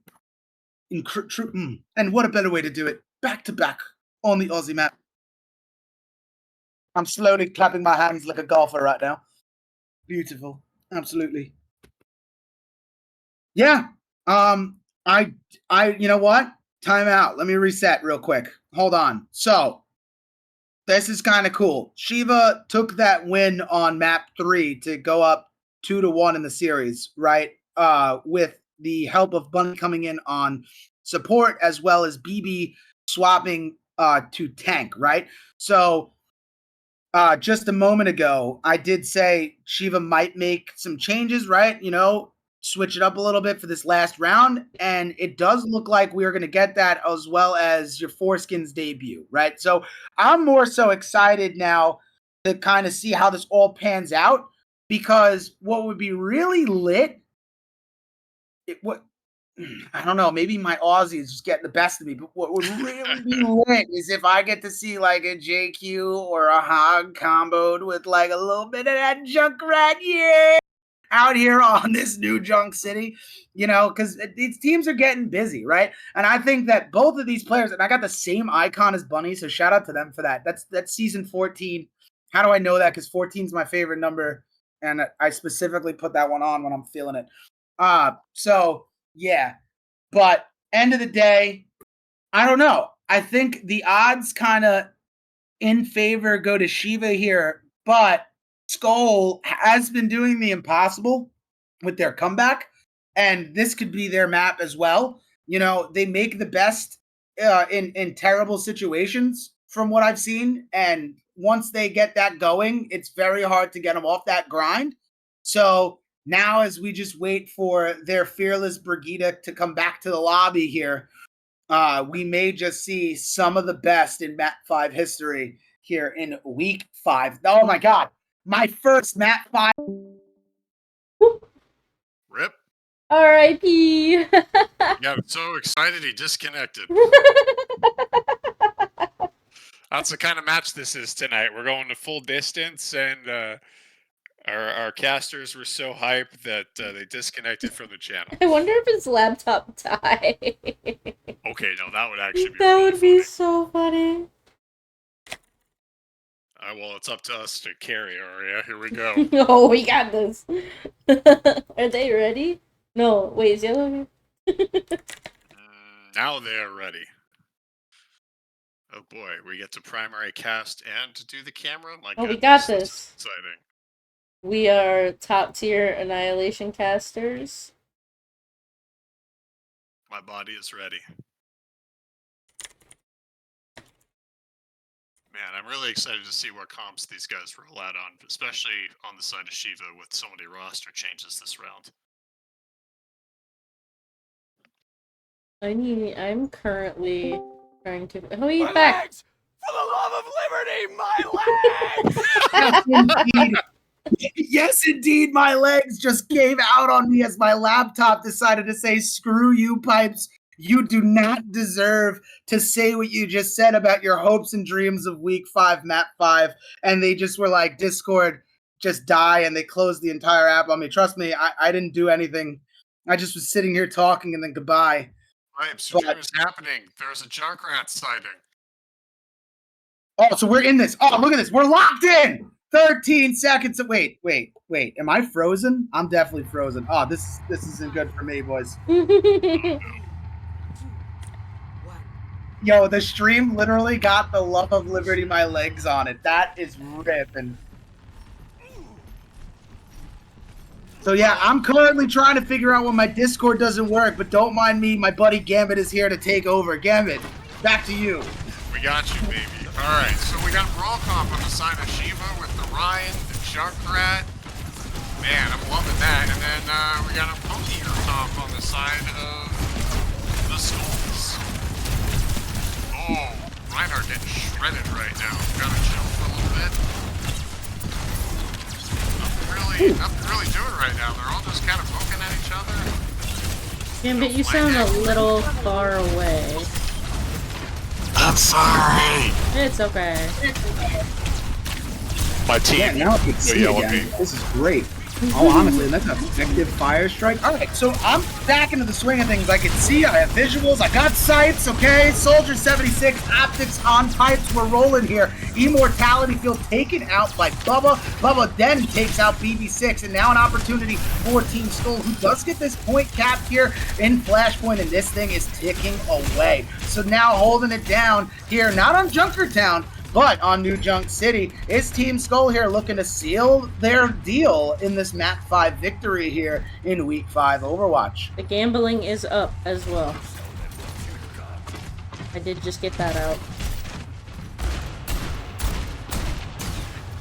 Have we seen BB on tank so far this game? Yes, we saw BB on tank back in Runsapi on the push map, right? And they did an effective job as the Reinhardt, but it really came down to Q's picks, you know, that really made it effective for them to kind of get that win towards the end, you know, in overtime. But while at the same time, you know, Bunny was on the field with them. So, you know, the odds, in my opinion, are in favor here, but as the Shatter comes out, Shatter goes the Reinhardt back to the spawn here. And Lucas just getting immediately picked off by Moto definitely doesn't help them in this situation. So point number one is going to go to the side of Team Skoll who is on the left. Yep, and on the right is Team Shiva. Look at me. I'm like, I feel disoriented. Really interesting now. They've swapped over to the Diva on the side of Shiva, and Skoll has 5 ults coming into this. They didn't use a single ult to keep that first point. 5 ults coming into this, and one of those ults getting sent immediately back to the spawn as Moto gets taken out by Mochi. BB6 able to get rid of these little lifeline resources here on this Diva. That might be the most effective thing that Diva could do here, because this accretion by Sigma definitely penetrates through the defense matrix, making it almost impossible for Diva to really do anything in front of the Sigma here. Here comes that rally now, but as the rally comes out, Yellow does go down. Chip still holding that high noon in favor, as well as Bubba. They're going to be coming back into this one. And now Team Shiva has an opportunity to make their dreams come true here as they cap this flashpoint with 17% in climbing here. And now they just got to hold it down. A nice 3-piece suit from OK Lucas there on that defense. And there was a good tire onto Bubba from the guy's name that I'm not going to say out loud because my wife's in the other room. His foreskin is gone. Thank you. I'll say it. Can someone pin this comment in chat? What is it? Why did I just come back to Gambit talking about foreskin? Can we pin that? Can we please pin that? Like, that is great. I didn't even say it. I didn't even say it. I said it for him. Oh, man. Dude, honestly, beautiful picks right here, too. You know, Cosmic Flux getting the Diva out of mech, then the accretion kill to finish it off. Chip taking out your foreskin, and that sounded great. Okay. Yellow. Lazuli with a massive pick here as well, and Chip just follows, and this is looking like the takeover of Team Skoll redeeming themselves on point number 2 here. They are up 1-0, 47% and climbing to 71 for Team Shiva. Shiva with 2 ults in the tank here. Let's see which one goes flying first. Well, that's the high noon or the window. Maybe we'll get the combo wombo. But on the other side, we do have a molten core as well as a chip. That's right, not a high noon, it's a chip. Shiva held that really passively. I think they had a chance to hold it from. Oh my goodness! Through the window. The window combo, the 1-2 wombo, they set it to wombo here. You do see the molten core come out, not really effective though. Team Shiva able to bounce back into this in the final moments of this point cap here, 95% to 80 now, and Shiva looking to get themselves onto the board. Let's see what they could do. And dude, honestly, Lucas teaming up with Mochi, what a better way to run a high noon than with that window. And now that you have this tire. fire. This is coming out now. This is going to look great if you're Team Shiva. You get some big picks to maximize, but nerf this. Also flying out for BB8. They're throwing everything out there. As Cracker would say, it's the kitchen sink, and everything is just being tossed out onto the line from the side of Shiva to keep this run alive here. And it does look like the OT clock's going to dwindle down, and we are 1-1 here at Flashpoint. This could go the full distance the way this is playing. I mean, this could be the maximum sub-maps on this, the way these two teams are playing. It's incredible to watch. Like, I don't mind the Diva pick for the factor of speed here. Like, Diva, like, honestly, Diva right now is kind of like null as far as the Sigma goes, but they really do provide such a great presence as far as getting in and out of these situations and getting the quick picks that they're getting. And honestly, that Diva bomb is a really good way to kind of clear a point. Well, and now that we've seen Moto moving on to my favorite hero of all time, the Junkrat as well, there's a little more value that can be had from the Diva Matrix as well. Well, you say that, and it looks like with the... Oh, it was the Cosmic Flux that took it out. Never mind, it's going to be like, it looks like Junkrat already... Hey! Junkrat with the big pick on it, Diva! Would you look at that? It's as if I wrote it. That's crazy. It's say it and it happens. It comes to life. Lazuli with a double kill, and now Team Skoll able to take this point here. So, 1-1, folks. Skoll taking the first point number 3 here by storm, and now with about 2 ults, the same 2 ults that won them the last round. Okay, Lucas and Mochi possibly going to whip out that window noon again, you know? or a high window, whatever you want to call it. Either way, it's going to be fun to watch. I was gonna ask if you were saying cosmetic flux, because I could not tell. I do say cosmetic flux. Why do you call it that? Out of genuine curiosity. Because I always thought it was called that. And when I was told it wasn't, I just said, F it, I'm going to roll with it. I'm gonna keep calling it that. Like, I call the clock the Klizak. I like that. Fair. I feel like it adds to my inner New York flag. 70% to nil here, looking to seal the deal early on point number 3 here with a fat cat from Team Skull. This could be it, but wait a second! The Battle Camel Baby is rolling out into the streets of New Junk City, and I might have just seen it all, but I'm positive they didn't fix the headshot damage on the jab yet. They did. They hotfixed it. Okay, they broke And my heart. Ram, and they also nerfed Iari and Lucio. Yeah, they nerfed my boy for no reason. Lucio needed to stay where he was. He was fine.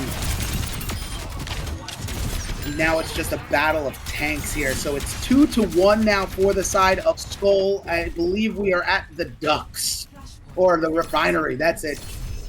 That was a tough mid-fight to take for Skull. They lost both their DPS there, and they were going to beat them to the point. If they had just sped through, I think they would have been in a better spot. But yeah, now they're just kind of cleaning up as their DPS are just getting back to the fight now. And they Honestly, lost this their Battle Cattle bad- pick is looking really good here, to be honest, too. You know, getting that early pick in this team fight, and honestly, a really good challenge to the Sigma, in my opinion, running Orisa. Now, as far as choice and skin goes, as an Orisa main, you know, the ice cream one was a limited edition skin, so I don't know. They might be getting some brownie points. How did Chip just get that kill? Oh, what a tire! I need the code for this game when it's done. I wanna replay that specifically. I might make a clip, though.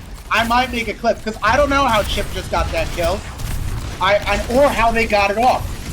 But I'm under the assumption that Bubba's Immortality Field allowed it to happen, and now a Terra Surge, which isn't really this effective here, and going down to Chip is BB16.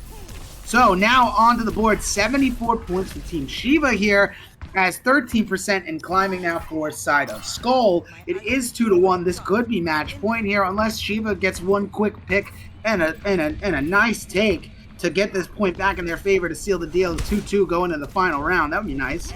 No more Orisa on the side of Shiva. They're over to the Hog, which interesting choice when you have this much time left. The Aussie gang! He does get the pick quickly. Dude, honestly, this is huge too. Really big pull bunch right there from BB on the Moto. Lazuli taking out your foreskin, and it's gone. What a sin. What a sin indeed. But truly not over. Window does come out. Skull taking the lead now, 81% to 74% to Shiva, whose tank is dwindling on health, does go down, and that is not good here in these final moments. 92%, nobody in the area to touch, and this is looking like it could be all here. In overtime, 99 to 74, staying on it to keep it alive is our Baptiste, but joining them now is Hackaroo, and that is going to be it. As Team Skull takes it, and what a turnaround for them to really battle it out. But our Annihilation play of the game goes to Lucas on this Cassidy, and this is going to be that high noon, that high window that we were talking about before. Massive pick. Beautiful way to clear that point and take it back if you are Team Shiva. But unfortunately, wasn't in their favor on taking that match, and Team Skull takes it all here tonight. 3-2 finish. Wow, map 5. Very productive day today, right, guys? I could not have picked a better match for my first one to cast on Annihilation. No, it was great. Honestly, it really was, and I'm very happy. I think Lucian's going to be happy with my performance. He might just sign me to like a 10-year deal now. It's going to be crazy. That would be so cool. But Nobody yeah, voted for let's get Skull into on these, map let's 5. get into these. Let's get into Nobody? these team talks. Nobody. Everybody that voted for Shiva. Wow. You know what's crazy? I was debating on betting because like I felt like I was gonna be a bad luck charm. Hmm. So I'm yeah. surprised. So yeah, that's crazy. But not the point. Let's get into these team talks. Let's get going with these MVP slash Oh, honorable mentions, right? And like honestly, it's this match specifically might actually be the toughest one to really call in my case because every player had to perform and come out doing their job effectively to get to where we were at, right? We got to see the forced game 5. Shiva played amazing. You know, highlighted players to really go off with, right? From the side of Shiva, you had Q, right?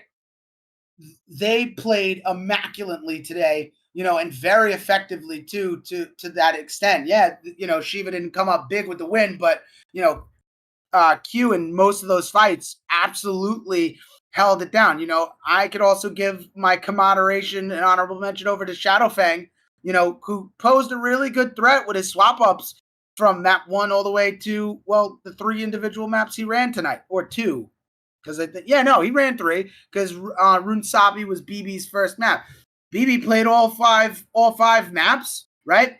You know, big factors for anybody to kind of be an honorable mention. But before I seal the deal on who I think should be honorable mention from Team Shiva, I got to hear some facts spit by Gambit, you know, as far as, you know, possibly leading me down the right path of, you know, my lock. But I don't know. What did you see tonight, Gambit, that really stood out to you from the players of Shiva that you would hand out an honorable mention? This is so hard for both because, as you said, I mean, it was so even. There was so much pop-off potential from everybody, and I'll say a couple things, and then I'll give you my wild card pick since I think this particular position doesn't get enough of credit. But you know, Q definitely, Virgil definitely, both on the DPS line. Virgil's Tracer was a menace every single time he played it. Q played a bunch of different things, but Cass to me was the most memorable in my mind. Constantly getting value, constantly getting the key picks at the right times. But you could make an argument for the tank as well. But for me, I think OK Lucas, who played both an absolutely incredible Ana on Hollywood, as well as that last map, getting the play of the game on Cassidy, was kind of a big factor. Really good positioning, really good Ana nades and sleeps when he was playing Ana, and just a really aggressive cast player, comboing with his Baptiste multiple occasions to make use out of what used to be a really useless ult. If I have to pick one, I think that's my honorable mention pick. I All can right. agree with that for the most part. I would have said I Lucas or Q personally. Yeah. Wow. I'm kind of like left a little speechless in a sense. Like that was not only well beautifully explained, but that's a really good reason to give an honorable mention. Uh I may be swayed here. I may be swayed. I was kind of really leaning towards oh man, wow, now I'm drawing a blank. See, normally I got like the lobby with the characters to like look at the players. But to be honest with you, you know, leaning more towards like the support line for the side of Shiva as well, you know, with how they ran it and all that. I mean, I'm not gonna lie.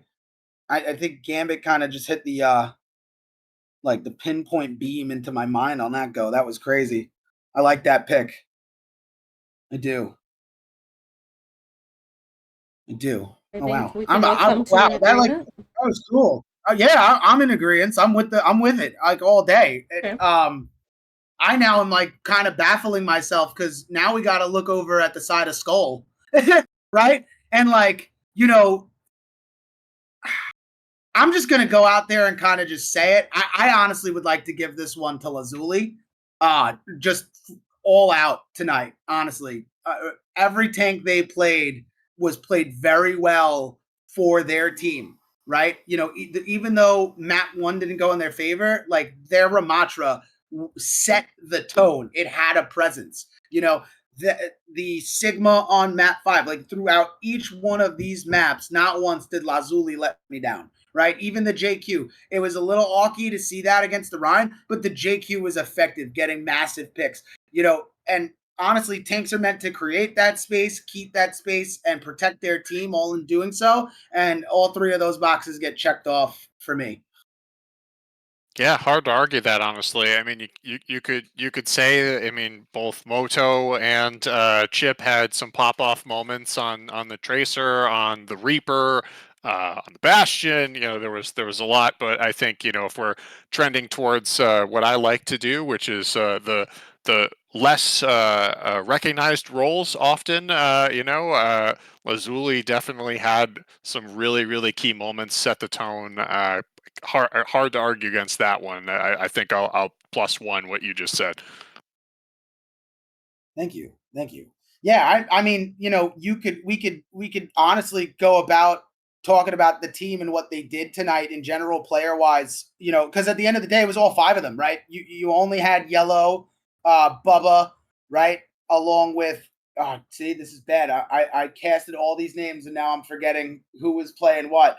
But like, regardless, at the end of the day, right, all 5 of these players, you know, they all stand out for Skull, right? They came together to turn this whole game around. They were down by 1, then it was 1-1, down 2-1, then it was 2-2, you know, and with the odds against them as far as like going into the final match, they came in and like and clean house. So, you know, honestly, big shout out to Skull in general, to you 5, honestly. Shout out to all of you. And congrats, Lazuli, because yeah, you 100% deserve the MVP tonight. I don't think a lot of what happened for Skull's success, I don't think would have happened without Lazuli's presence. To be honest, a lot of the setups, like the swap to Sigma, really is what speaks to me the most, because as soon as they swapped to Sigma, they provided a level of coverage for their DPS to get things off and have the ball rolling. And you know, there were certain picks that me and Gambit questioned throughout the night that Lazuli like pretty much made it look like a meta. It was incredible. So I tip my hat, and I'm locking it in on that. I think the casters are in complete agreement. Let it ride. Let it ride. It's high noon somewhere in the world. Well, with that, our next game isn't until tomorrow night, and it's gonna be the Crackle and Pipes show. Oh, that's right, folks. Oh, Annihilation. We get to bring you a special one tomorrow because parents are not going to be there, which means no parental supervision. Okay. The Dastardly Caster Takeover is coming to Annihilation this Sunday, where we get to bring you some of the best in Annihilation Overwatch. But before we go, there's one last thing I want to say. For those of you out there who just haven't done it yet because out of like pure procrastination, make sure you use our code and get yourself 10 free meals and a lifetime supply of appetizers from Hello Fresh. That's right. I'm going to drop that link right here before I go into this lovely chat room. And you all have a wonderful night, because we love when you guys show up. We love when you guys show out. And it, you know, honestly, the Gambit love tonight was fantastic. You know, the koala slander, I didn't get that part, but shout out to all of you guys. Honestly, you made my day. You know, it gave me second life, and I loved it. I loved it all. Yeah, that's me clapping in the background if you didn't hear it. GG's, y'all. We go next. We will see you all tomorrow. Baby. LOL. Let the credits roll.